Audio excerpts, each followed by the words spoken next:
Joining us at the table this week to talk good government and so much more, former Commerce Department official under George W. Bush, Jamie Estrada. Communications Director for the Center for Civic Policy, our friend Javier Benavides is back. Co-founder of the website New Mexico Compass and former managing editor of the Weekly Alibi, Margaret Wright. It's her first time at the table. Welcome, Margaret. And editor-in-chief, you got a fist pump out of that, and editor-in-chief, the New Mexico Law Review, Sophie Martin is here. Now, let's start with the New Mexico Finance Authority. You do remember this, after a fake audit surfaced, lawmakers started to take a closer look at the agency. It's set up to provide low-cost financing for public projects and cities and counties around the state. It's an admirable mission. Certainly, now the Senate has passed a measure to strip some power from the governor and place it in the hands of lawmakers when it comes to appointing board members to oversee the agency. Now, Javier, I got to go to you first on this one because it's interesting. What do you think this is going to do? That one thing alone will start there, just plucking a little bit of power from the governor and spreading it around the legislature a little bit. What do you expect from that? I think it'll help. I think it's a tough balance. Trying to balance the political ability of the governor and the legislature to make appointments with people who have the professional knowledge to really execute as important a board as an MFA, which makes critical investments in public infrastructure projects around the state. And no time has it been more important than right now when we're in this recession and we're just not seeing the investment from the private sector that we've seen before. Sure. Politically, I want to stay on the governor here for a little bit. I don't anticipate there's going to be too much of a tussle over this. I could be dead wrong here, but, because it feels like a power grab. She wants to resist this. But is this the way to go? Does this I think it is. It is actually a hallmark of good governance that you have members of the board that come from different sources. So some come from the legislature, some come from the governor. And in some ways, I'm sure that this is not the motivating force for the governor in terms of how she deals with this. But it's tough to have a situation in which we all turn and say, but this is all you. These people are all, you know what I mean? And so point. this actually, Sure. in some ways, it may be a loss of some power, but it's also going to provide some political coverage if things go south again. Margaret, let me ask you a question here. The NMFA is still sort of a mystery for a lot of people. Javier makes a good point. It's an important agency for munis and cities around the state. The public sometimes doesn't quite, pay attention to these kind of things too closely. But again, is this the right way to go here? Is the public the need going to be satisfied here with these changes? Well, I do think if people feel informed and secure enough that some checks and balances are built in as far as taking some of the governor's oversight and spreading out the accountability, like you said, then there will be, I think, a substantive effect on the Moody's rating for the state. Right. And people will see local public projects having better funding as a result. So. Will we, though? That's my question. Will we? Well, is it going to be better? Is it going to be know. the same? Is it going to be worse? Jamie, take a cut at that one, too. It's interesting. The faces may change, but it's not as if this agency was doing something terribly wrong outside of that fake audit. You see what I mean? It wasn't that they were falling down to the job outside of that. So. No, they had several committees, and frankly, the Oversight Committee was the one that failed the most. And unfortunately, this committee was comprised of members of the governor's cabinet who did not attend, are on record as not attending the NMFA meetings. And so I think some of these cabinet members are going to be quite happy to be relieved of their duties to not say, hey, I don't need to attend this one. Let me focus on the job that I was appointed to do. Sure. And let other professionals do this. I hope that's the perspective, because I hope that nobody looks at this as a kind of a power grab away from the governor. I think Senator Keller tends to have these bills just like he did with the SIC reform bill that he proposed to remove the governor from the SIC.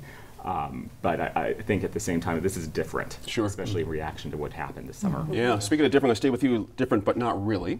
Another good governance effort is the Public Regulation Commission. The voters have spoken. They wanted some change. This followed some scandals, certainly.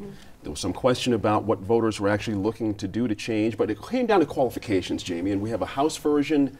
It's a little bit different from the Senate version we've got out there now, but both versions are clearly headed towards you're going to need to bring a little more to the table to qualify for this position now. Are we at least at that point now? We can feel comfortable something's going to happen in that regard. I don't think so at this point. I think we should be nervous about it. There's less than 2 weeks going before the time is running out for the legislature to take action in doing this. I think the House has been quite efficient in passing some good bills. Right. The Senate has been slow, and it seems to me that they're maybe slowing the process down. Remember, Michael Sanchez slowed it quite down to a crawl to pass the constitutional amendments out of the Senate. And I think the same kind of tactic is happening here, which is a shame. And I think the Senate needs to act otherwise.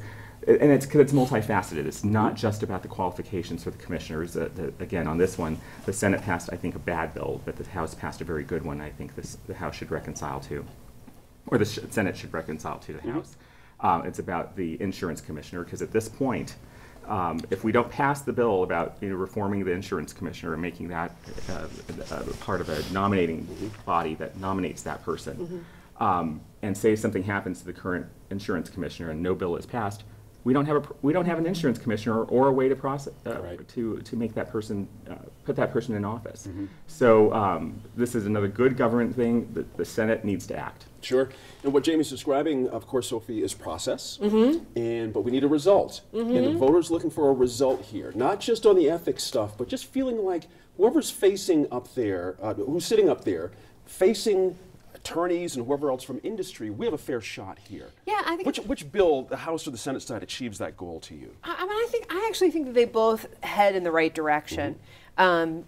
What it does feel to me, though, that there is some momentum behind these ideas, both with the amendments to the Constitution and now with what we're seeing in the House and the Senate. I agree. We need to sort of finish this now.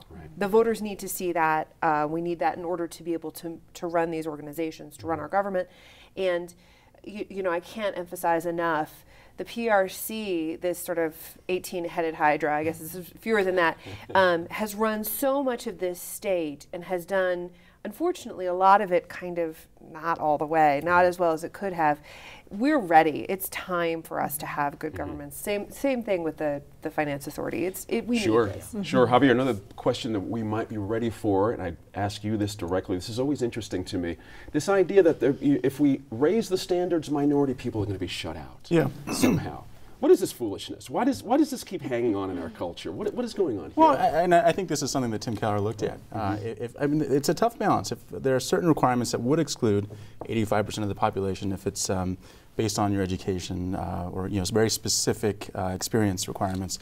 But there are ways to incorporate ethics training or continuing education to address some of the problems that were experienced at the PRC. I got to work with the PRC when I was at Conservation Voters, New Mexico, and Jason Marks was on the PRC and Ben Ray Lujan, and they were amazing when it came to renewable energy issues, the portfolio standard, our state's clean energy economy, and I don't think they necessarily had the engineering degree, but they contributed a ton and had no problem hauling insurance company executives into their office to hold them accountable for consumers. So what do you mean? Let me come back to this idea of minority people. Do you think there's plenty of qualified minority folks out there? Linda Lovejoy, Senator Lovejoy, wrote an editorial about this in the Journal last week, saying there's plenty of folks out there that are qualified. Is this a specious argument in your view? Yeah, I hadn't heard that. So I was more concerned about the educational requirements. I think it is possible to still accomplish quite a great deal without necessarily these academic, these rigid guidelines. Sure.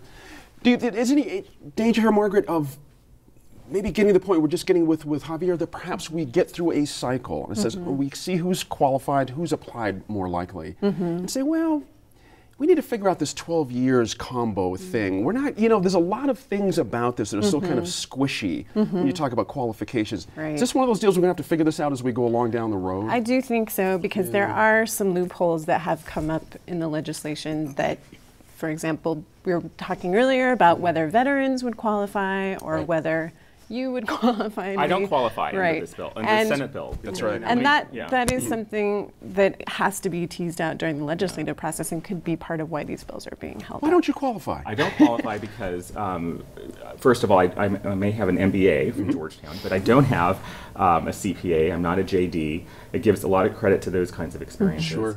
It gives credit to people who have had been in business, that have business that is related to PRC regulated activities. But the reason I really don't qualify is because it gives credit to state and local government, a role in state and local government. So if you've managed an agency or division for about, I think, 3 years. In state and local government, you qualify. I happen to manage a federal agency that had oversight over telecom and energy. And so for I'm that not given, alone, I'm seriously. not given credit for the federal. This is why we need to tinker with these things as Yeah. we go along. In a moment, asking for millions of dollars now to fund early childhood education, and at what cost to the future.